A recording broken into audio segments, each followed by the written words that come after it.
네, 반갑습니다. 백노무사입니다. 이번에는 퇴직금 질문이신데 뭐 계산을 해달라고 하시는 건 아니고요. 좀 특수하게 육아휴직 중인 근로자의 퇴직금 질문이세요. 근데 이제 육아휴직을 우리가 보통 1년 정도를 가는데 이분은 1년은 아니고요.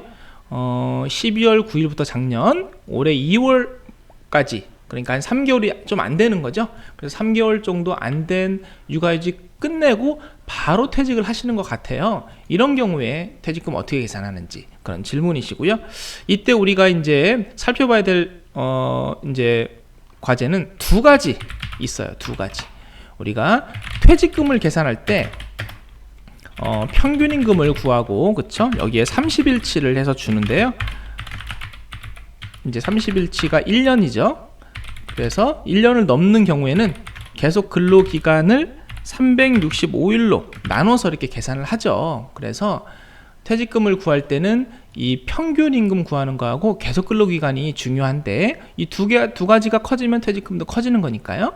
그런데 이렇게 육아휴직자의 경우에는 우리 과연 육아휴직 기간을 퇴직금 계산할 때 이 계속 근로기간으로 인정하느냐 마느냐에 이제 문제가 있는데, 결론부터 말씀드리면 네, 인정을 합니다.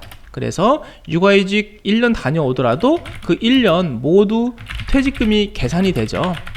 이분 같은 경우 3개월이 좀 안 되는데 이 3개월이 안 되는 기간 모두 포함해서 계산을 합니다.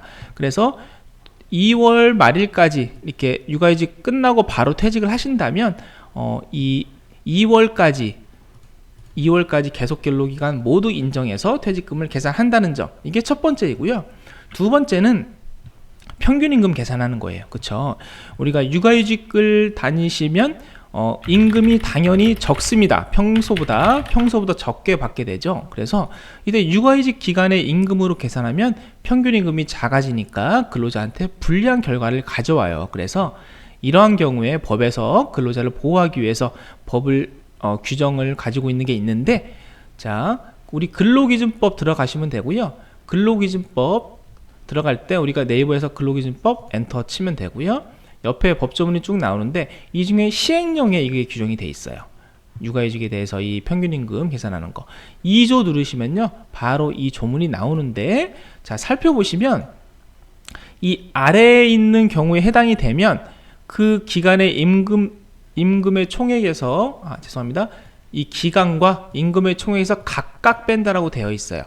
이 말이 뭐냐면, 예를 들어 지금 여기 육아휴직이 있거든요. 육아휴직을 다녀오면 이 육아휴직 기간 안에 이제 3개월이 포함이 돼 있으면 그 임금과 그 기간을 각각 빼서 계산을 한다는 뜻인데, 이거를 다시 풀어서 제가 구체적으로 설명을 드리면, 다시 돌아와서 육아휴직을 만약에 1년을 가면 우리가 평균임금 계산할 때는 3개월치 임금을 계산하잖아요. 그래서 1년을 다녀오면 이 1년 안에 3개월이 다 포함이 되기 때문에 결론적으로 육아휴직 가기 전 3개월 임금을 우리가 그 기간의